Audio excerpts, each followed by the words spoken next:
Bienvenue dans la suite de la vidéo numéro 3 sur l'enlèvement des 144 000. Alors cette vidéo, c'est la suite des parties de la vidéo numéro 3. Et aujourd'hui, nous allons voir la partie que vous voyez affichée à l'écran. Vous voyez cette partie-là? Voilà. Nous allons découvrir cette partie aujourd'hui, d'accord? Alors, si vous n'avez pas encore visionné la partie précédente, si vous n'avez pas encore regardé la partie précédente, je vous conseille vivement de la visionner, d'accord? Je vous invite à la regarder pour ne pas perdre le fil. Comme ça, vous verrez au clair l'enchaînement des choses. Donc, restez avec moi jusqu'à la fin de cette vidéo. Voilà. Merci et bon visionnage. Maintenant, on va passer à la partie la plus intéressante. S'il vous plaît, attachez votre ceinture parce que ça va secouer. Alors, jusqu'ici, on a parlé des 144 000, mais on n'a pas encore vu en détail qui seront ces 144 000, n'est-ce pas? On n'a pas encore vu si ces 144 000 seront des juifs ou est-ce qu'il y aura aussi des non-juifs dedans, d'accord? Et surtout, on n'a pas encore parlé de la plus importante de toutes. On n'a pas encore parlé quand est-ce que l'enlèvement secret des 144 000 va se passer, d'accord? Donc, ce qu'on va faire maintenant, c'est que on va essayer de répondre à toutes ces questions et cette fois-ci, je vais vous servir sur le plateau toutes les réponses. Voilà. Donc, par où on va commencer? Alors, revenons dans le chapitre 7. Revenons sur la liste des tribus qui composent les 144 000. C'est du verset 4 jusqu'au verset 8. Il dit quoi ces versets? Il dit « J'entendis le nombre de ceux qui furent ainsi marqués. Ils étaient 144 000 de toutes les tribus du peuple d'Israël à porter cette marque. 12 000 de la tribu de Juda marqués du sceau, 12 000 de la tribu de Ruben, 12 000 de la tribu de Gad, 12 000 de la tribu d'Aser, 12 000 de la tribu de Nephtali, 12 000 de la tribu de Manassé, 12 000 de la tribu de Siméon, 12 000 de la tribu de Lévi, 12 000 de la tribu d'Issachar, 12 000 de la tribu de Zabulon, 12 000 de la tribu de Joseph et 12 000 de la tribu de Benjamin, marqués du sceau. » Qu'est-ce qu'on comprend par là? Regardez bien le verset 4, il dit « Ils étaient 144 000 de toutes les tribus du peuple d'Israël. » Ici, il dit « toutes les tribus du peuple d'Israël ». En fait, quand il dit « toutes les tribus », ce n'est pas tout à fait vrai, parce que justement, cette liste, elle n'affiche pas toutes les tribus du peuple d'Israël, d'accord? En fait, il y a deux problèmes dans cette liste. D'abord, il manque la tribu de Dan. Ensuite, il manque la tribu d'Éphraïm. La tribu d'Éphraïm a été remplacée par la tribu de Joseph, alors que réellement, cette tribu de Joseph n'existe pas, d'accord? Attendez, je vais vous la montrer. Si vous lisez bien la Bible, Jacob, Israël, il a eu 12 fils, d'accord? D'abord Ruben, puis Siméon, puis Lévi, Juda, Zabulon, ensuite Issachar, Dan, Gad, Aser, Nephtali, Joseph et enfin Benjamin. Ça, c'est les 12 fils de Jacob quand il vivait encore à Canaan, d'accord? Et puis Joseph était parti en Égypte, vendu par ses frères à des marchands d'esclaves. Et quelques années plus tard, Joseph était devenu le numéro 2 de l'Égypte. Il était devenu le premier ministre de l'Égypte. Et puis plus tard, il y avait une grande famine à Canaan, en Égypte et dans toute la région. Et donc, Jacob était venu rejoindre Joseph en Égypte. D'accord? Et des années plus tard, quelque temps avant sa mort, Jacob, il a adopté les deux fils de Joseph. Joseph avait deux fils, Manassé et Éphraïm. Et en fait, ce qui s'est passé, c'est que Jacob, il n'a pas juste adopté les deux garçons de Joseph. Non, non, non, non, non. Il a fait beaucoup plus. Attendez, je vais vous la montrer. Écoutez-moi bien. Je vais lire à partir du verset 3. Jacob dit à Joseph, « Le Dieu Tout-Puissant m'est apparu à Luz, au pays de Canaan, et il m'a béni. Il m'a dit, « Je te rends fécond et je multiplierai. Je te ferai devenir une multitude de peuples, et après toi, je donnerai ce pays pour toujours en propriété à ta descendance. Et maintenant, les 2 fils qui te sont nés en Égypte, avant mon arrivée ici, je les adopte comme miens. Éphraïm et Manassé seront mes fils au même titre que Ruben et Simeon. Quant aux enfants qui te naîtront après eux, ils seront à toi. C'est au nom de leurs frères aînés qu'ils recevront leur part d'héritage. Donc voilà, Jacob là, il est sur le point d'adopter ses 2 petits-fils, les 2 fils de Joseph, c'est-à-dire que Manassé et Éphraïm, ils vont faire partie des fils de Jacob, au même titre que Ruben, Simeon et Joseph. Vous comprenez? Vous voyez ce verset 6, il dit « Quant aux enfants qui te naîtront après eux, ils seront à toi. C'est au nom de leurs frères aînés qu'ils recevront leur part d'héritage. » Ça veut dire quoi? Ça veut dire que les enfants qui naîtront après Manassé et Éphraïm, ce sera au nom de leurs frères aînés, c'est-à-dire au nom de la tribu de Manassé et au nom de la tribu d'Éphraïm qu'ils recevront leur part d'héritage. C'est-à-dire que il n'aura pas de tribu sous le nom propre de Joseph. Il n'aura pas de tribu de Joseph, vous comprenez? Et c'est ce qui s'est passé quand les Israélites, ils ont partagé le pays de Canaan. Il n'y a pas eu de part de terrain pour la tribu de Joseph, puisque ce tribu n'existe pas. Ce qui existe, c'est la tribu de Manassé et la tribu d'Éphraïm, vous voyez? Attendez, je vais vous montrer la répartition de l'héritage. Que nous dit Wikipédia? Regardez bien cette carte. Ça, c'est le partage du pays de Canaan. Qui sont les tribus qui ont reçu leur part d'héritage de terre? D'abord, la tribu de Ruben, c'est là. Ensuite, la tribu de Simeon, c'est ici. La tribu de Juda, c'est là. Ensuite, la tribu de Zabulon, c'est ici. Ensuite, la tribu d'Issachar, c'est par là. Ensuite, la tribu de Dan, c'est ici. Ensuite, la tribu de Gad, c'est par là. Ensuite, la tribu d'Asser, c'est là. Ensuite, la tribu de Nephtali, c'est ici. Ensuite, la tribu de Manassé, c'est par là. Ensuite, la tribu d'Éphraïm, c'est ici. Et enfin, la tribu de Benjamin, c'est par là. Donc voilà, le pays de Canaan a été partagé par les 12 tribus. Et ici, vous voyez bien qu'il n'y a pas eu de part de terre pour la tribu de Lévi. La tribu de Lévi existe bel et bien, mais il n'y a pas eu de part de terre pour cette tribu parce que la tribu de Lévi, leur part, c'est le Créateur. C'est de servir le Créateur, servir le temple. Les Lévites, ils sont au service du temple. Donc, ils n'ont pas eu de région propre à la tribu de Lévi. Voilà. Ensuite, il n'y a pas eu non plus de part de terre pour la tribu au nom de Joseph, parce que cette tribu n'existe pas. Vous voyez? Maintenant, voyons voir la suite. On va reprendre au verset 8. Il dit quoi? Il dit « Israël regarda les fils de Joseph et demanda « Qui est-ce » Joseph lui répondit « Ce sont les fils que Dieu m'a donnés dans ce pays.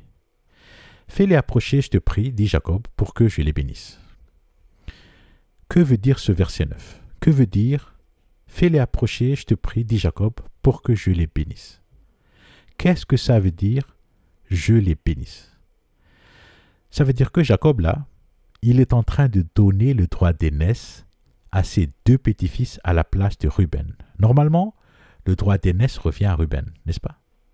Mais là, Jacob, il est en train de donner le droit d'aînesse à Éphraïm et Manassé à la place de Ruben. Et donc, en donnant le droit d'aînesse à ses 2 petits-fils, indirectement, Jacob fait de Joseph le premier-né parmi ses 12 fils. Voilà. Donc, la conclusion ici, c'est que parmi ses 12 fils, Jacob a donné le droit d'aînesse à Joseph. Vous comprenez? Je continue la lecture. Je reprends au verset 10. La vue d'Israël était affaiblie par l'âge, de sorte qu'il n'y voyait plus. Il les fit donc approcher de lui et les embrassa. Israël dit à Joseph, « Je ne m'imaginais pas te voir, et voici que Dieu me fait voir même tes descendants. » Joseph reprit ses enfants d'entre les genoux de son père et se prosterna face contre terre. Puis, il les prit tous les 2, Éphraïm à sa droite donc à gauche d'Israël, et Manassé à sa gauche, donc à la droite de son père, et les filles approchaient de lui. Regardez bien ce qui est en train de se passer ici, parce que c'est très très important. Joseph et Jacob, ils sont face à face, d'accord? Joseph, il tient dans ses mains ses deux fils. Donc ici, étant donné que Manassé, c'est l'aîné, donc Joseph, il met Manassé à sa gauche parce que il veut que Jacob bénisse Manassé avec la main droite de Jacob, étant donné que Manassé, c'est l'aîné. D'accord? Et puis pour Éphraïm, Joseph met Éphraïm à sa droite parce qu'il veut que Jacob bénisse Éphraïm par la main gauche de Jacob, étant donné que Éphraïm est le cadet. Vous comprenez? Maintenant, lisons la suite. Mais Israël tendit la main droite et la posa sur la tête d'Éphraïm, qui était le plus jeune, et sa main gauche sur la tête de Manassé. Il croisa donc ses mains, bien que Manassé fût l'aîné. Il bénit Joseph et dit, « Que ces garçons soient bénis par le Dieu devant qui ont vécu mes pères Abraham et Isaac, le Dieu qui a pris soin de moi comme un berger depuis que j'existe et jusqu'à ce jour, l'ange qui m'a délivré de tout mal. Qu'il perpétue mon nom et celui de mes pères Abraham et Isaac. Qu'ils aient beaucoup d'enfants partout dans le pays. » Donc ici, Jacob bénit Joseph à travers ses deux fils. D'accord? Ce qui fait que Joseph ici est devenu le premier-né d'entre les 12 fils. Mais ce qui est très surprenant ici, regardez bien, Jacob, là, il a croisé ses mains. C'est-à-dire que il a posé sa main droite sur Éphraïm, le cadet, et il a posé sa main gauche sur Manassé, l'aîné. Ça veut dire quoi? Ça veut dire que entre Manassé, l'aîné, et Éphraïm, le cadet, c'est Éphraïm qui a reçu le droit d'aînesse. C'est le cadet qui a reçu le droit d'aînesse. Vous me suivez? Maintenant, regardez bien ce qui va se passer. Je continue la lecture. Joseph remarqua que son père avait posé sa main droite sur la tête d'Éphraïm. Cela lui déplut, et il prit la main de son père pour la faire passer de la tête d'Éphraïm sur celle de Manassé. Il dit à son père, « Pas ainsi mon père, c'est celui-là l'aîné, mets donc ta main droite sur sa tête. » Donc là, Joseph, il est en train de dire à son père, « Pas comme ça papa, c'est pas le bon là, Manassé c'est l'aîné, donc ta main droite doit être sur Manassé. » Et puis, regardez bien la réponse de Jacob. S'il vous plaît, écoutez-moi bien. Parce que ce que Jacob va dire là, c'est la clé du mystère des 144 000. Écoutez bien, s'il vous plaît. Écoutez bien. Mais son père refusa et dit, « Je sais, mon fils, je sais. Celui-là aussi deviendra un peuple, lui aussi sera grand.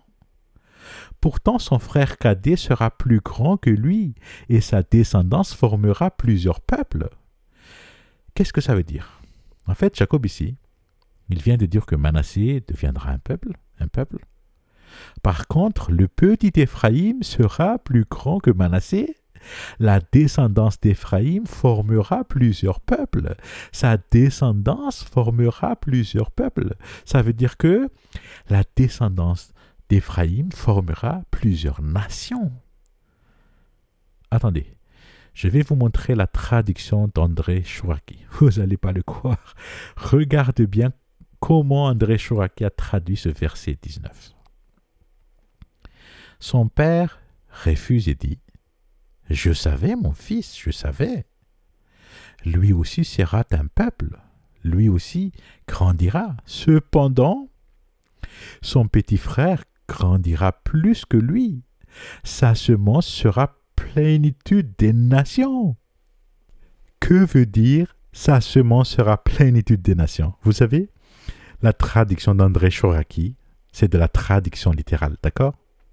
Donc, que veut dire sa semence sera plénitude des nations? Attendez, je vais vous le montrer. Qu'est-ce qui s'est passé? Qu'est-ce que les descendants d'Éphraïm, qu'est-ce qu'ils ont fait quand ils se sont installés en Israël? On va écouter le prophète Osée. On va d'abord lire la traduction Bible du Semeur. Écoutez bien. Osée, chapitre 7, verset 8.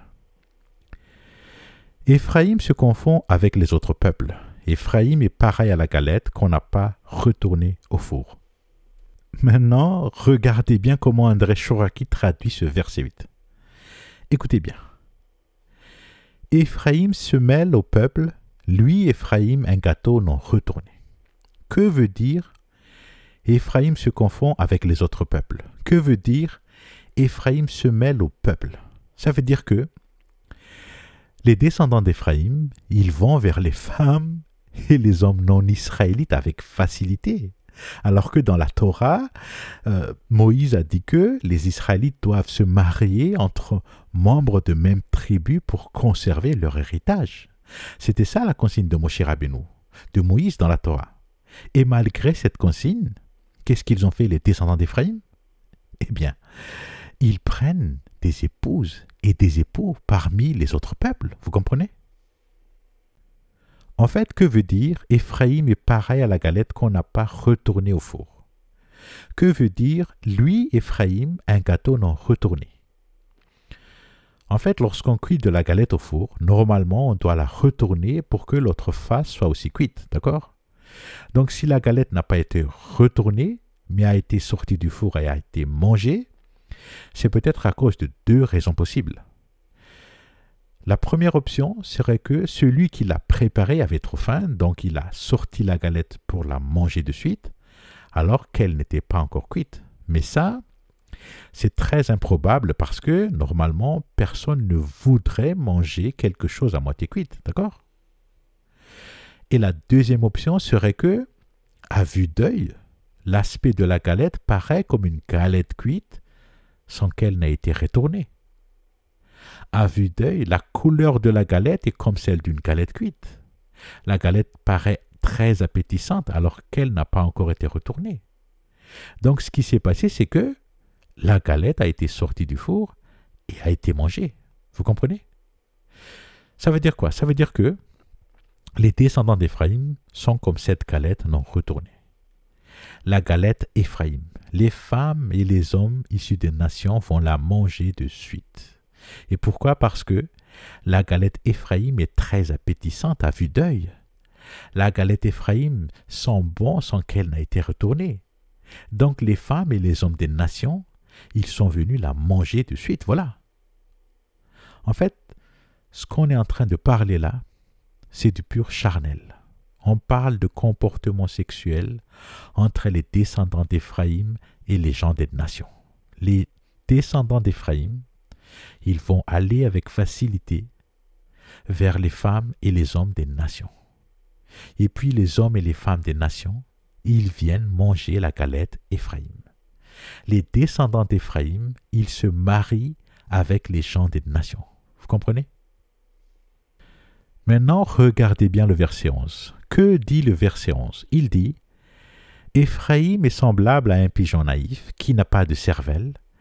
Il appelle l'Égypte à l'aide, il va en Assyrie. » Qu'est-ce qu'on comprend par là? On comprend que les descendants d'Éphraïm, ils sont attirés par la modernité. Ils sont attirés par le matérialisme. Ce qui les intéresse, ce n'est pas ce qu'il y a à Jérusalem, non. Ce qui les intéresse, c'est ce qu'il y a en Égypte, c'est ce qu'il y a en Assyrie. Et c'est peut-être pour ça que, quand ils étaient déportés vers Ninive, ils n'ont pas voulu retourner en Israël. Mais ils se sont mélangés avec les peuples de Ninive. Ils ont pris des époux et des épouses parmi les peuples de Ninive. Et puis plus tard, c'était depuis Ninive qu'ils se sont ensuite éparpillés vers les autres nations aux alentours. Vous comprenez? Donc voilà. Voilà comment le prophète Osée parle des descendants d'Éphraïm. Donc si on revient à la bénédiction de Jacob sur Éphraïm, que veut dire la descendance d'Éphraïm formera plusieurs peuples? Que veut dire sa semence sera plénitude des nations? Ça veut tout simplement dire que les descendants d'Éphraïm se sont mélangés avec plusieurs nations. Ils se sont mariés avec les gens des nations. Donc, ils se sont multipliés parmi plusieurs nations. D'accord? Bon, c'est vrai que pour les Israélites, pour les Juifs, ce comportement d'Éphraïm, c'est un scandale. Ça, c'est un scandale pour les Juifs. Mais par contre, pour nous les non-Juifs, c'est une bénédiction. En fait, cette bénédiction de Jacob, cette bénédiction était pour nous, les nations. Et pourquoi? Parce que grâce à cette bénédiction sur le petit Éphraïm, beaucoup de gens des nations ont aujourd'hui le sang de Jacob dans leurs veines. Vous comprenez?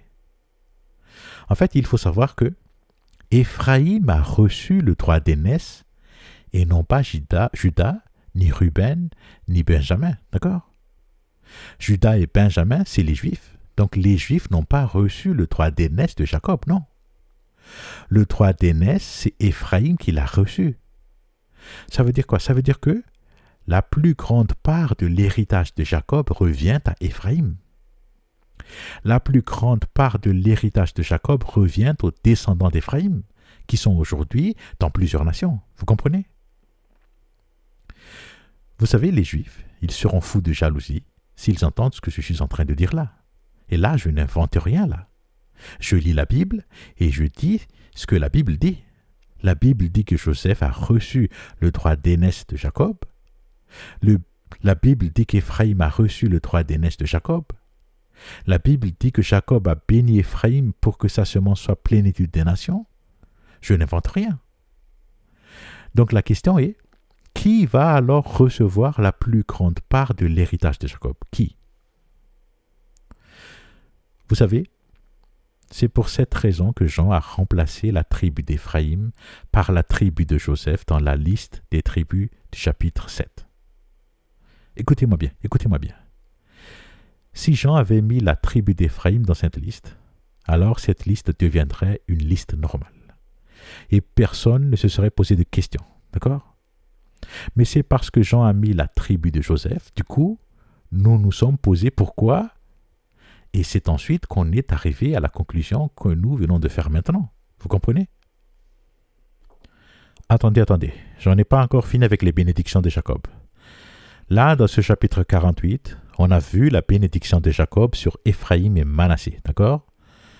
Maintenant, allons voir quelle est la bénédiction de Jacob sur Joseph. C'est dans le chapitre suivant, le chapitre 49, du verset 22 au verset 26, c'est là. Par contre, on va la lire dans une autre traduction. On va utiliser la traduction juive dans le site internet de TorahBox. Et pourquoi? Parce que je veux vous montrer les commentaires de Rashi traduits en français. Donc voilà, Genèse, chapitre 49. Vous voyez ce lien-là? Je l'ai mis dans la description de cette vidéo. Comme ça, vous pouvez aussi y accéder en un clic. Ce lien est dans la description de cette vidéo, d'accord?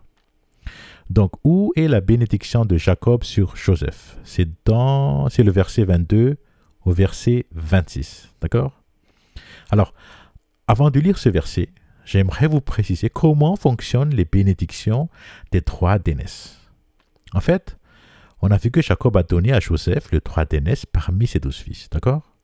En bénissant les 2 fils de Joseph, Jacob a donné le droit d'aînesse à Joseph, voilà. Ensuite, en bénissant Éphraïm par la main droite de Jacob, Éphraïm le cadet a reçu le droit d'aînesse à la place de Manassé l'aîné, d'accord? Ça veut dire quoi? Ça veut dire que les bénédictions que Jacob va donner à Joseph, une grande partie de cette bénédiction va aussi descendre sur Éphraïm, parce que c'est lui qui a le droit d'aînesse. Donc en gros, les bénédictions que Jacob va prononcer pour Joseph, la plupart de ces bénédictions vont aller sur Éphraïm. Vous comprenez? Maintenant, écoutez bien les bénédictions de Jacob pour Joseph. Écoutez bien. Je vais juste lire le verset 22. Je vous laisse lire le reste, mais on va juste étudier le verset 22.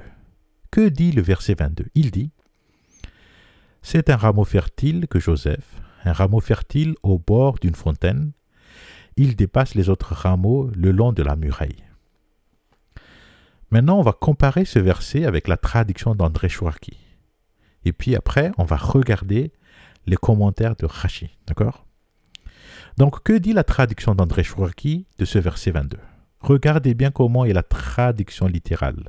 Regardez bien. Il dit: fils fruitant, Yosef, fils fruitant sur l'œil, les filles défilent sur le muret. Maintenant, regardez bien comment le maître d'Israël Rashi va commenter ce verset 22. Un fils fertile, un fils plein de grâce, on trouve le même mot en araméen dans nous rendons grâce Apirian à Rabbi Shimon. Commentaire suivant. Un fils fertile sur l'œil. Sa grâce attire l'œil qui le regarde. Commentaire suivant. Des filles montent sur la muraille. Les jeunes filles égyptiennes montaient sur la muraille pour admirer sa beauté.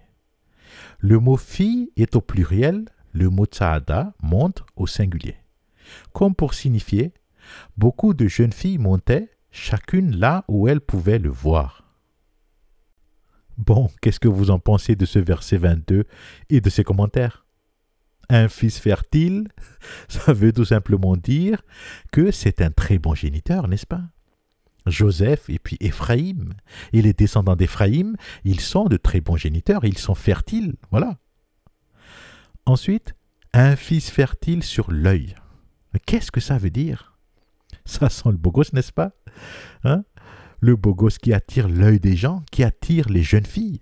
Et en fait, c'est peut-être ça qui fait que dans le commentaire suivant, eh bien, des filles montent sur la muraille. Regardez bien ce commentaire-là, regardez bien ce commentaire de Rachid. Il dit, des filles montent sur la muraille. Les jeunes filles égyptiennes montaient sur la muraille pour admirer sa beauté.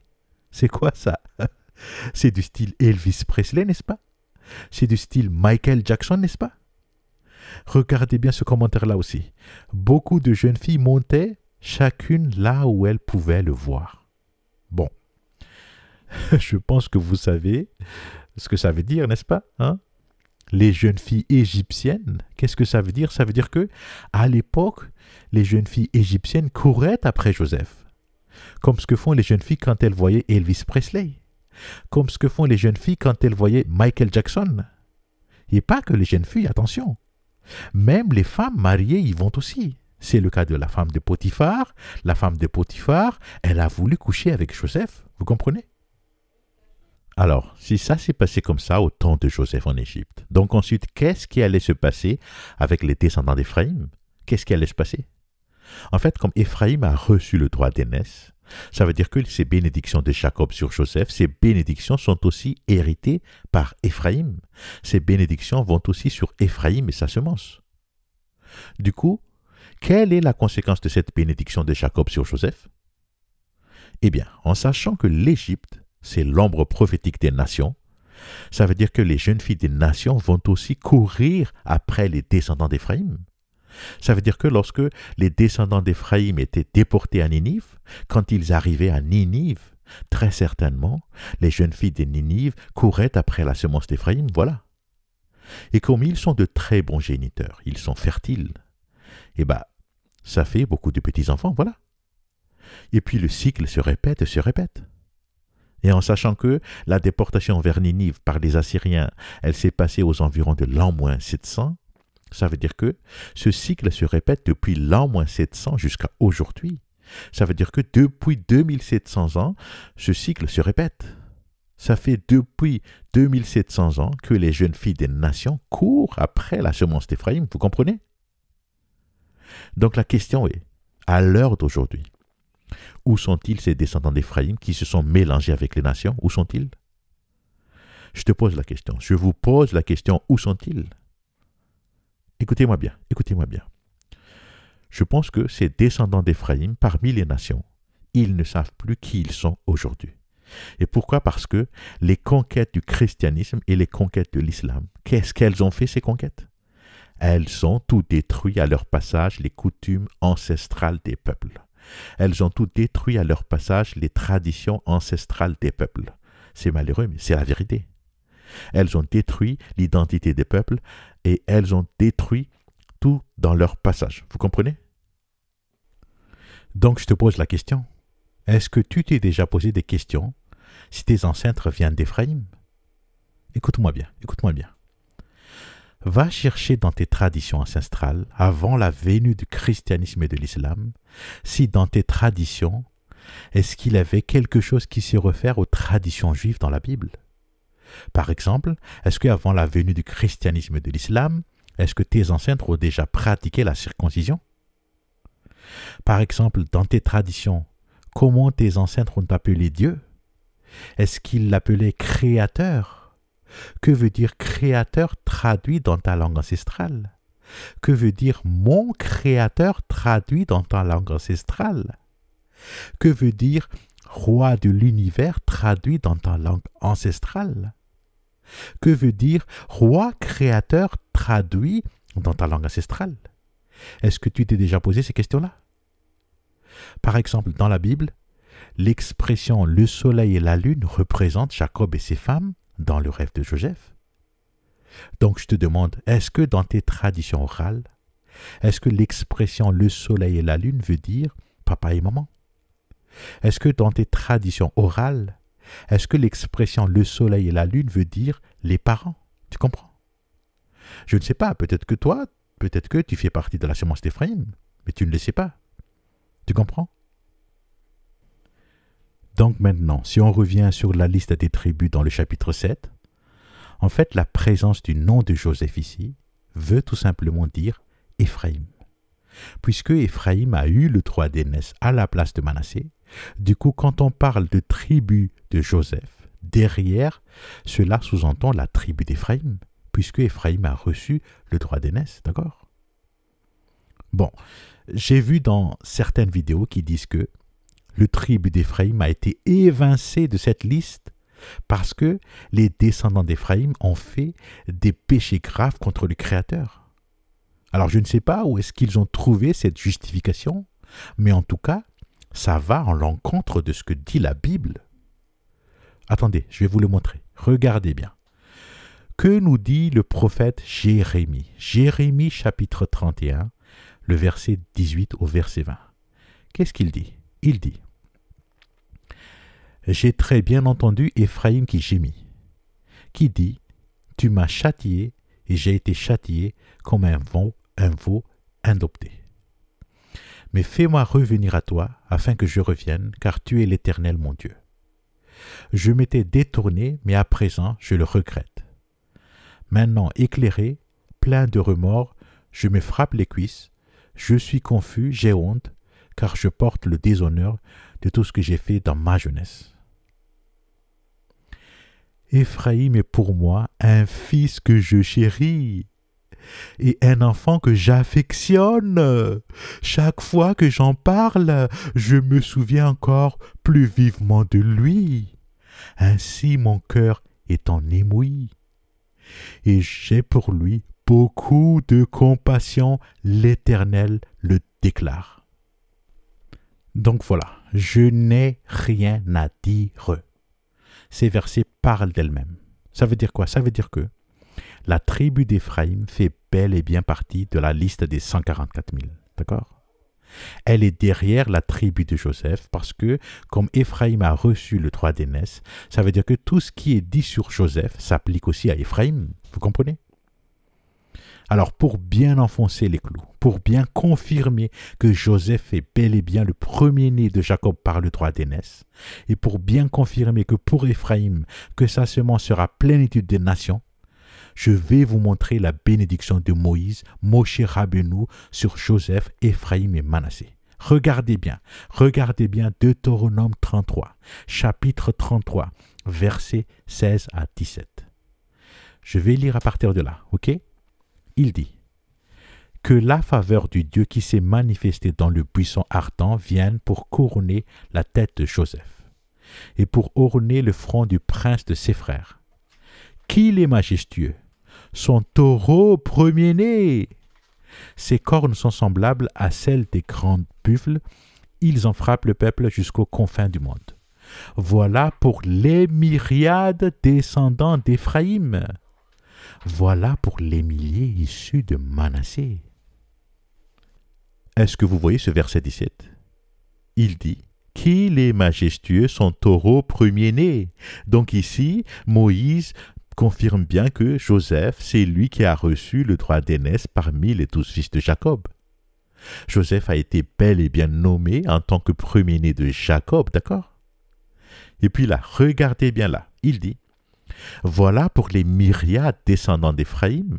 Voilà pour les milliers issus de Manassé. Donc Moshe Rabbeinu confirme aussi que les descendants d'Éphraïm seront bien des myriades. Ils seront bien plusieurs peuples, plusieurs nations. Ils seront des myriades, vous comprenez?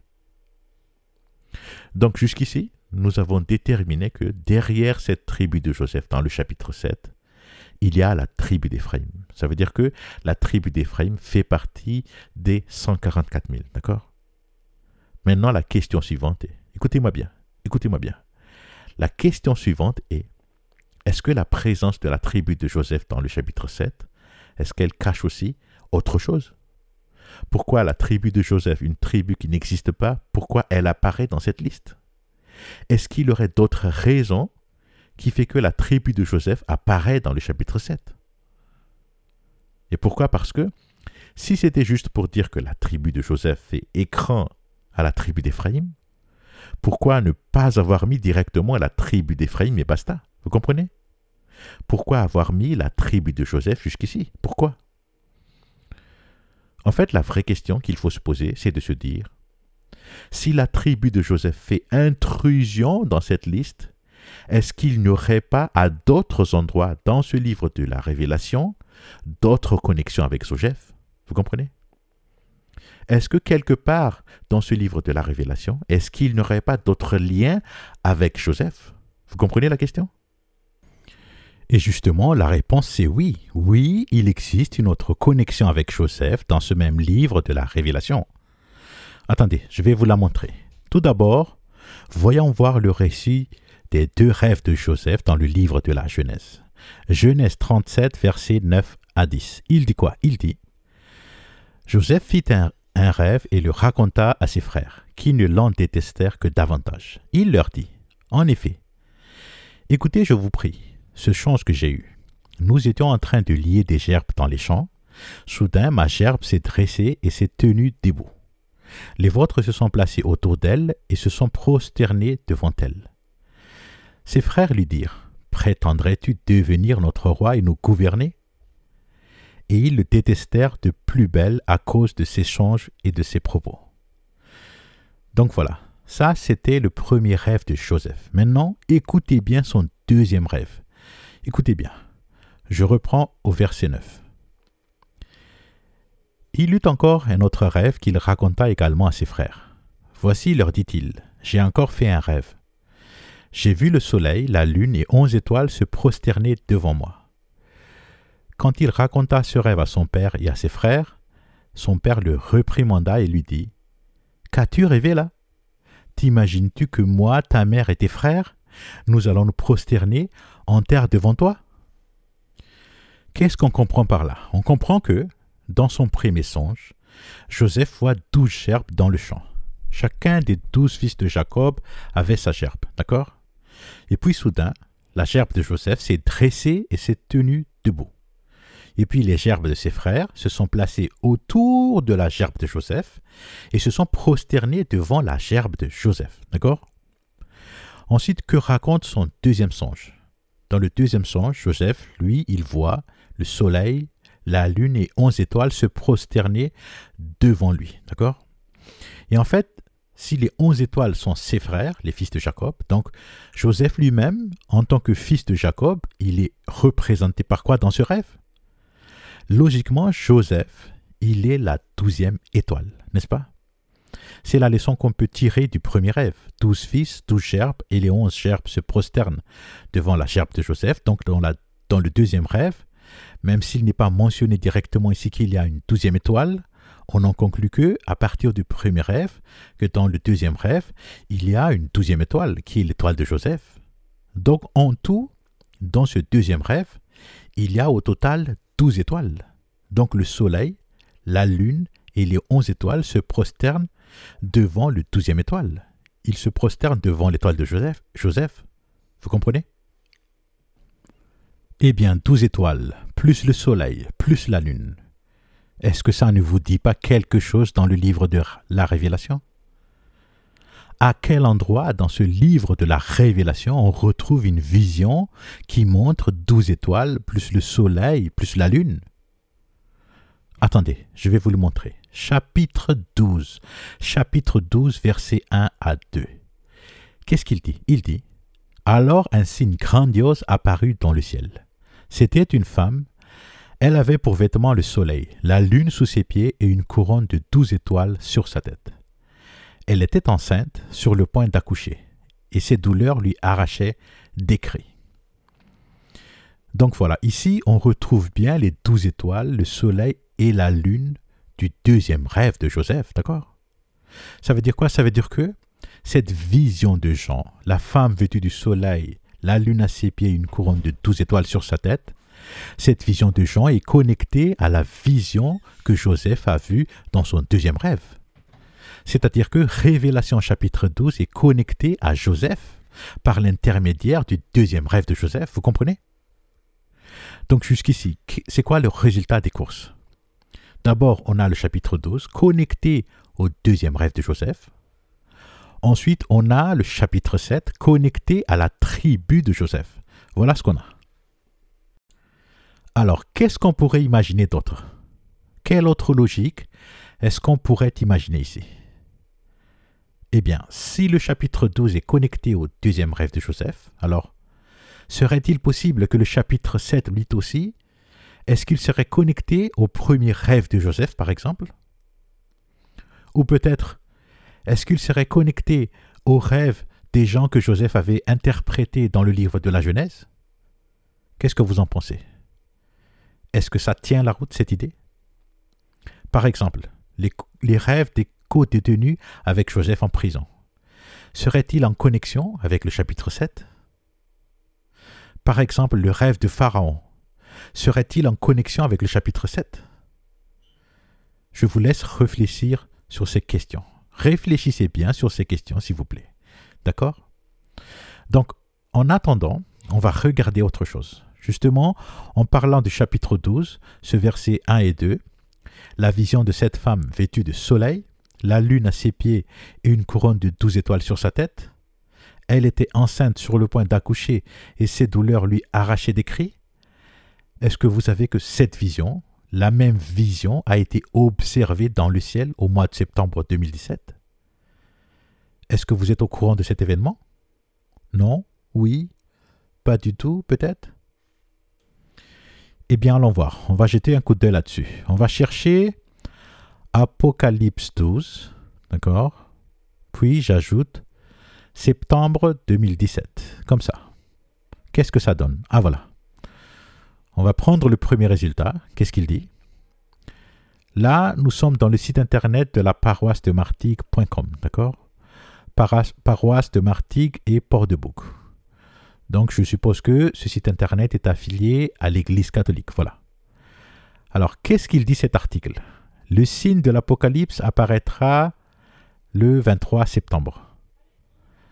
Donc, apparemment, cet article, il a été publié le 1er octobre 2017. 1er octobre 2017. Et par qui? On va aller voir qui l'a écrit. Ah, voilà. Cet article a été écrit par Christophe Dufour, archevêque d'Aix-en-Provence et Arles. Bon, voyons voir ce qu'il dit. Il dit « Le signe d'Apocalypse 12, verset 1 apparaîtra le 23 septembre 2017. Tel est le titre d'un texte qui circule sur les réseaux sociaux et que l'homme a fait parvenir.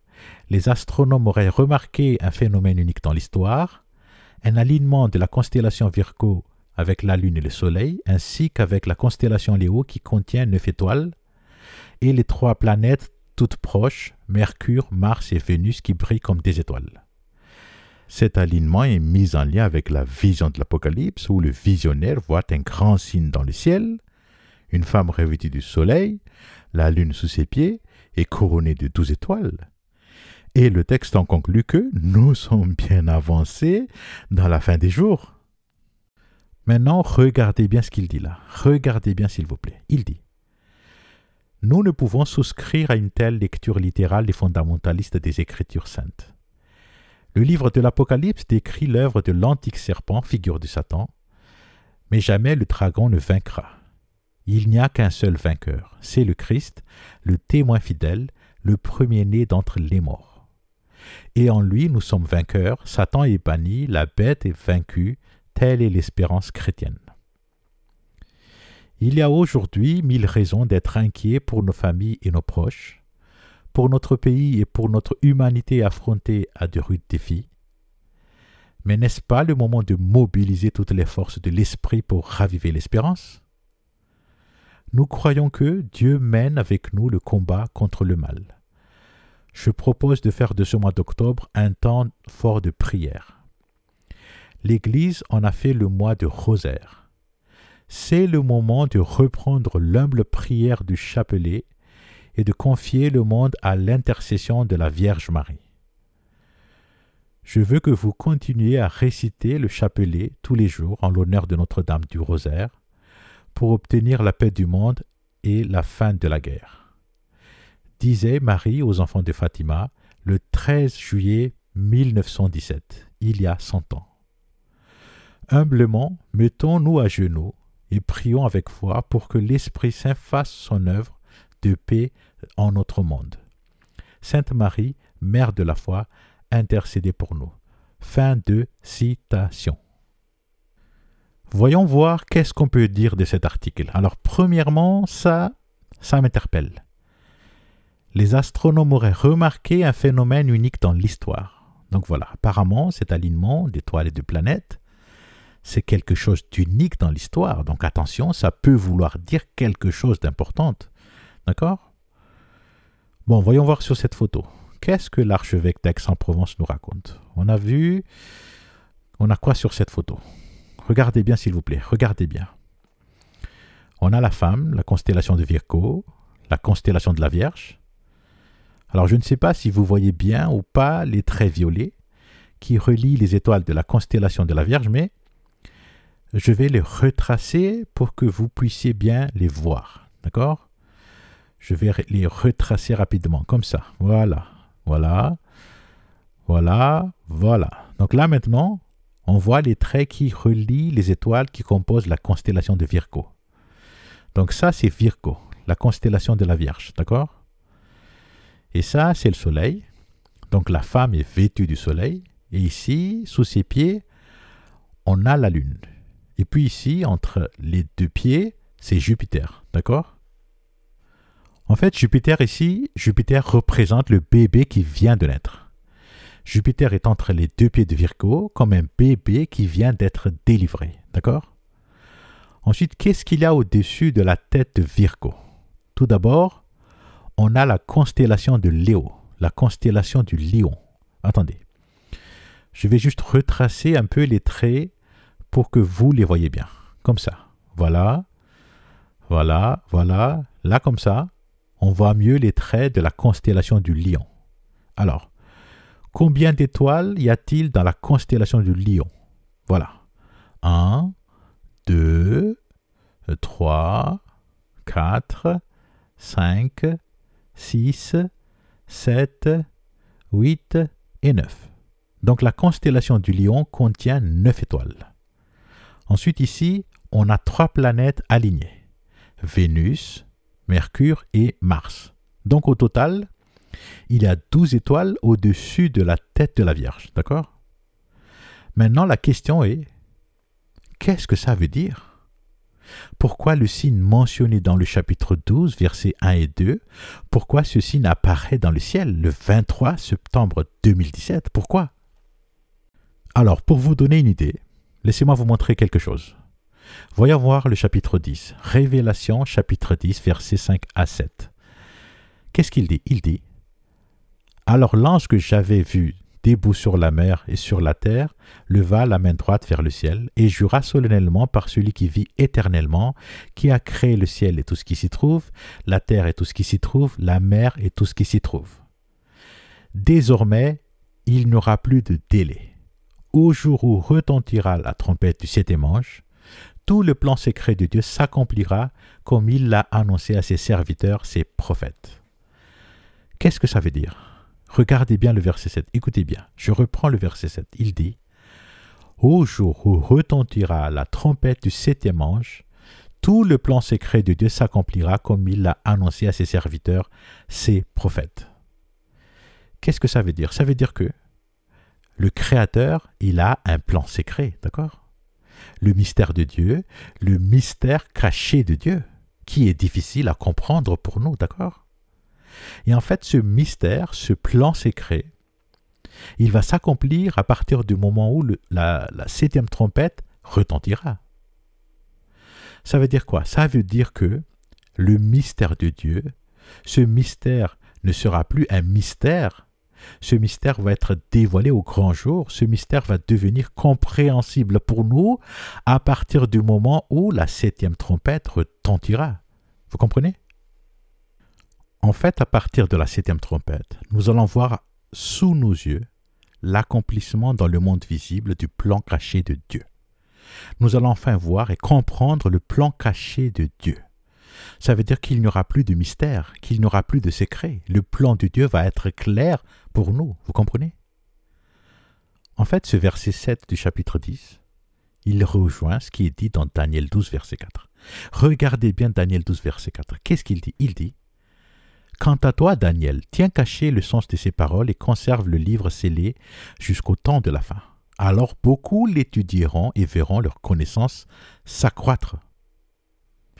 Et puis un peu plus loin, au verset 9 et 10, il dit: il me répondit: va Daniel, car le sens de ces paroles sera caché.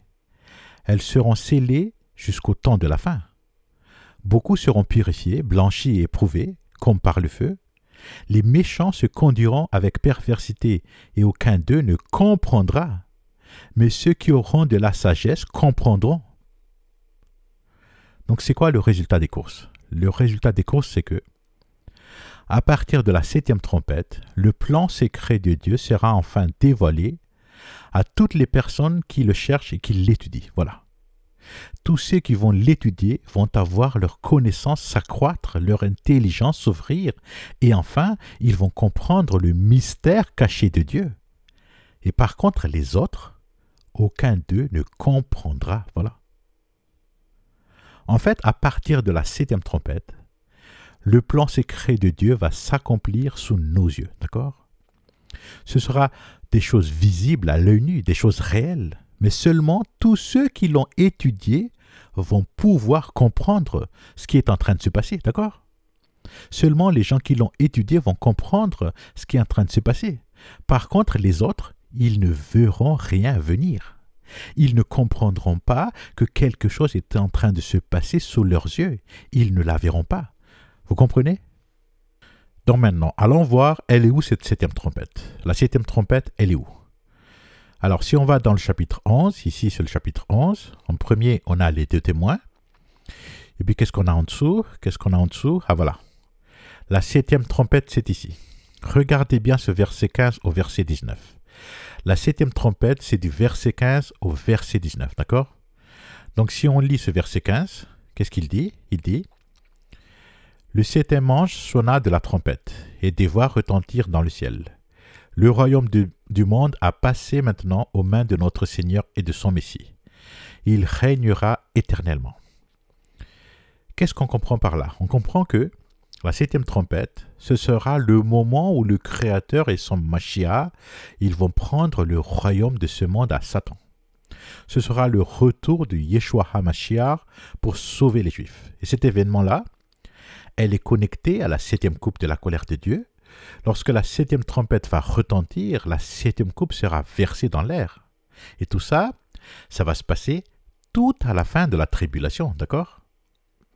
Maintenant, si je reviens dans le chapitre 10 qu'on vient de lire, voilà le chapitre 10, ce verset 7 qui dit que au jour où retentira la trompette du septième ange, tout le plan secret de Dieu s'accomplira comme il l'a annoncé à ses serviteurs, ses prophètes. Donc en fait, écoutez-moi bien s'il vous plaît, c'est très important. En fait, quand on lit ce verset 7 du chapitre 10, on a tendance à comprendre que c'est lorsque la septième trompette va sonner, c'est-à-dire à la fin de la tribulation, que le plan secret des dieux s'accomplira. Donc si on part dans ce premier raisonnement, ça veut dire que le plan secret des dieux, c'est l'événement qui va se passer à la fin de la tribulation. Et cet événement, c'est l'arrivée du Mashiach pour sauver les Juifs et prendre la royauté de la terre dans les mains de Satan. Est-ce que vous êtes d'accord avec ça? Est-ce que le plan secret des dieux, est-ce juste le retour de Yeshua HaMashiach? Alors, je ne sais pas ce que vous en pensez. Mais pour moi, la réponse c'est non. Pour moi, le plan secret des dieux commence au moment du déclenchement des événements du temps de la fin. Quand les événements du temps de la fin commencent. Quand la dernière semaine de Daniel est sur le point de commencer. Pour moi, c'est ça le mystère caché de Dieu, et non pas juste le retour de Jésus-Christ à la fin de la tribulation. Donc si nous partons du principe de ce deuxième raisonnement, si nous partons du principe que le mystère de Dieu est dévoilé au moment où les événements du temps de la fin commencent, au moment où la dernière semaine de Daniel est sur le point de commencer, ça veut dire que Jean, ce qu'il veut dire dans ce verset 7 du chapitre 10, c'est que, écoutez-moi bien, ce que Jean veut dire dans ce verset 7 du chapitre 10, c'est que les versets qui montrent l'accomplissement du mystère de Dieu, ce sont les versets qui sont après les versets annonçant le retentissement de la 7e trompette. Voilà. Attendez, je vais le répéter. Écoutez-moi bien. Les versets qui montrent l'accomplissement du mystère de Dieu, ce sont les versets qui sont après les versets qui annoncent le retentissement de la 7e trompette. Ça veut dire quoi? Regardez bien s'il vous plaît, regardez bien. Dans le chapitre 11, ce verset 15 au verset 19, ces versets annoncent le retentissement de la 7e trompette, d'accord? Donc, c'est quoi les versets d'après? Les versets d'après, c'est à partir du chapitre 12. Ça veut dire que les versets qui montrent l'accomplissement du mystère de Dieu, du plan secret de Dieu, c'est à partir du chapitre 12 et au-delà. Vous comprenez? Et justement, dans ce chapitre 12, le verset 1 et 2, on vient de le voir tout à l'heure, c'est le récit du signe grandiose dans le ciel, dont nous avons vu l'accomplissement dans le ciel le 23 septembre 2017. Alors un signe grandiose apparut dans le ciel. C'était une femme. Elle avait pour vêtement le soleil, la lune sous ses pieds et une couronne de 12 étoiles sur sa tête. Elle était enceinte sur le point d'accoucher et ses douleurs lui arrachaient des cris. Est-ce que vous comprenez maintenant pourquoi ce signe grandiose était apparu dans le ciel? Est-ce que vous comprenez maintenant qu'il y a une importance fondamentale derrière l'apparition de ce signe grandiose dans le ciel? Et pourquoi? Parce que ce signe marque le début de l'accomplissement du plan caché de Dieu. Ce signe marque le commencement de l'accomplissement du mystère caché de Dieu. Voilà. Maintenant, c'est ici qu'il faut faire preuve d'intelligence. Écoutez-moi bien. Là, je suis après les versets qui annoncent la 7e trompette, n'est-ce pas? Je lis des versets qui sont après les versets qui annoncent que la 7e trompette a retenti. Et ici, je vois l'accomplissement littéral de ces versets dans le monde visible, n'est-ce pas? Donc si j'ai bien compris le sens de ce que veut dire la 7e trompette, que le mystère de Dieu va enfin s'accomplir après les versets de la 7e trompette, que le plan secret de Dieu sera dévoilé à ceux qui vont l'étudier, si j'ai bien compris tout ça, du coup, qu'est-ce que je vais faire? Eh bien, je vais étudier en profondeur qu'est-ce qui est caché derrière ce signe grandiose dans le ciel. Je vais étudier ce signe parce qu'il se pourrait que je vais peut-être découvrir quelque chose de très important derrière ce signe grandiose dans le ciel, n'est-ce pas? Je ne vais pas minimiser ce signe. Je ne vais pas dire circuler, il n'y a rien à voir. Non, surtout pas. Je ne vais pas faire comme l'archevêque d'Aix-en-Provence.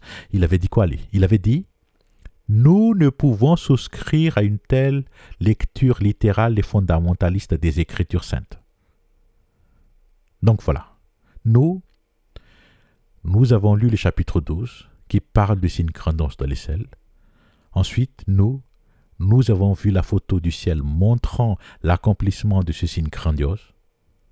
Nous avons vu l'accomplissement du rêve de Joseph et la vision de Jean. Donc, qu'est-ce qu'on va faire? Eh bien, en bon écolier, on va être studieux. On va bosser. On va étudier en profondeur ce signe. D'accord?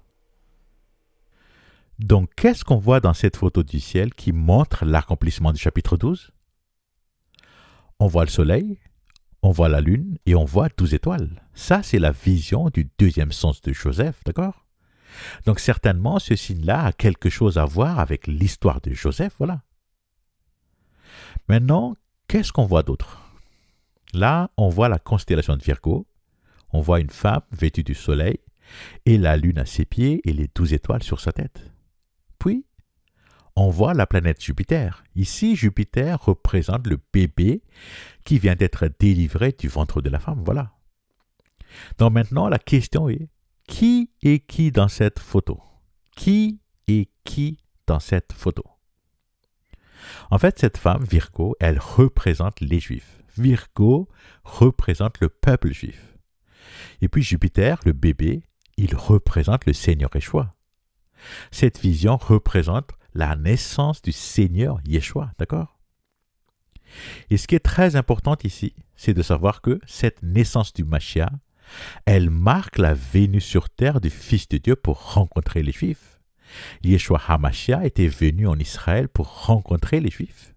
Il était venu pour prêcher la bonne nouvelle du royaume des cieux aux Juifs. Il était venu pour être offert en tant qu'agneau de Dieu pour sauver les Juifs, en tant qu'agneau pascal, le sang de l'agneau qui libère les esclaves du péché. Et aussi en tant qu'agneau pour l'expiation des péchés, pour le pardon des péchés. En fait, il était venu pour faire naître de nouveau les Juifs, afin que les Juifs puissent entrer dans le royaume de Dieu. C'est ce que Yeshua HaMashiach avait expliqué à Nicodème, d'accord? Donc maintenant pour nous, à notre époque, qu'est-ce que ça veut dire cette naissance du Mashiach il y a 2000 ans? En fait, cette naissance, pour nous aujourd'hui, elle représente la nouvelle naissance, depuis la période de grossesse jusqu'à la délivrance du bébé. Ça veut dire quoi? Ça veut dire que ce n'est pas la naissance du bébé qui est le plus important. Ce n'est pas la délivrance du bébé qui est le plus important. Non, non, non, non, non. Le plus important, c'est quoi? Le plus important, c'est le moment du début de grossesse. Et pourquoi? Parce que c'est le moment où le Saint-Esprit entre dans notre corps pour déposer l'étincelle de lumière dans notre cœur. Voilà.